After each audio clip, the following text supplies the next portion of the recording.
Hello guys, আসসালামু আলাইকুম। আপনাদের আমি আজকে নান তৈরি করে দেখাবো। এটা আপনারা চুলায় সরাসরি তেলেই ভেজে খেতে পারবেন, আবার ওভেনেও বানিয়ে খেতে পারেন। এটা তৈরি করতে আপনার প্রথমে নিতে হবে, এখানে আমি নিয়েছি 4 কাপ ময়দা,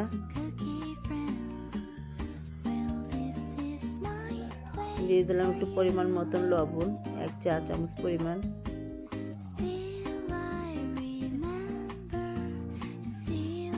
দিয়ে দিলাম 4 চামচ পরিমাণ চিনি,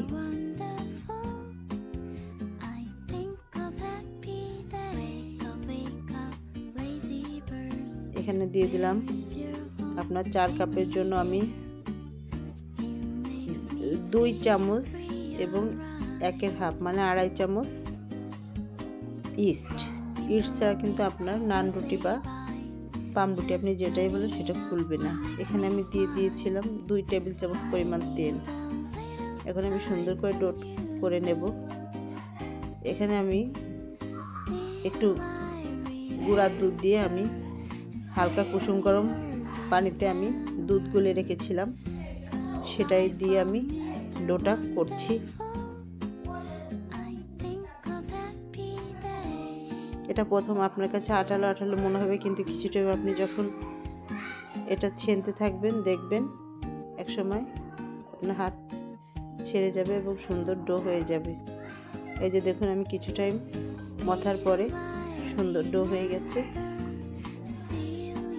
এখন আমি এটাকে রেস্টে রেখে দেবো প্রায় 1 ঘন্টা। আমি হালকা একটু তেল উপরে সুন্দর করে মেখে একটা ঢাকনা দিয়ে ঢেকে রাখবো।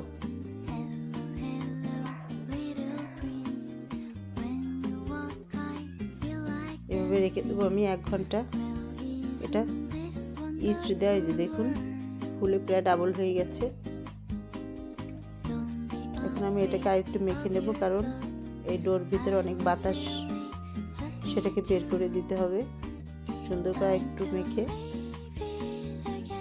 এখন আমি রুটির মতো লেচি কেটে নেব এবং একটা কড়াইতে দিয়ে দেবো তেল। এখানে আপনি অল্প তেলও ভাজতে পারেন, বেশি তেলও ভাজ, সেটা আপনার ইচ্ছা অনুযায়ী।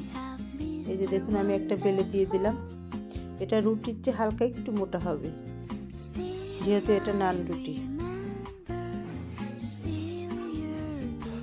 এটা আপনি ওভেনেও করতে পারেন এবং এভাবেও ভেজে আপনি খেতে পারেন। এটা আপনার ঝামেলাও কম, খেতেও অনেক মজা হয়। এভাবে আপনি হালকা বাদামি করে ভেজে নেবেন।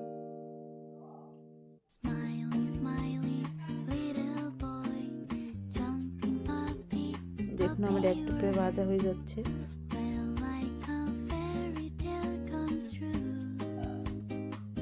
এটা আপনারা মাংস, ফিরনি, আপনি যে কোনো কিছু বা আপনি এমনিতেও খেতে পারেন, এটা এমনিতেই মজা লাগে। এটা আমার হয়ে গেছে, আমি উঠিয়ে রাখছি। আরেকটা দিয়ে দিলাম।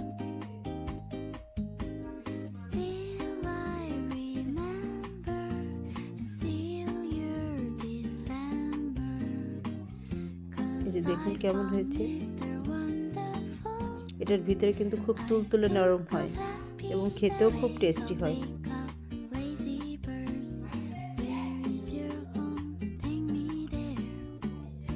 আমার চ্যানেলটা সাবস্ক্রাইব করবেন। আপনার যদি ভিডিওটা ভালো লাগে লাইক কমেন্ট শেয়ার করবেন।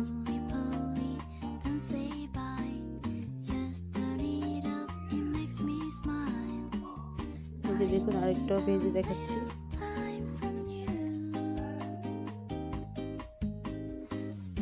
এটা একবার তৈরি করে আপনার বাসার সবাইকে খাওয়াবেন, সবাই আপনার ফ্যান হয়ে যাবে।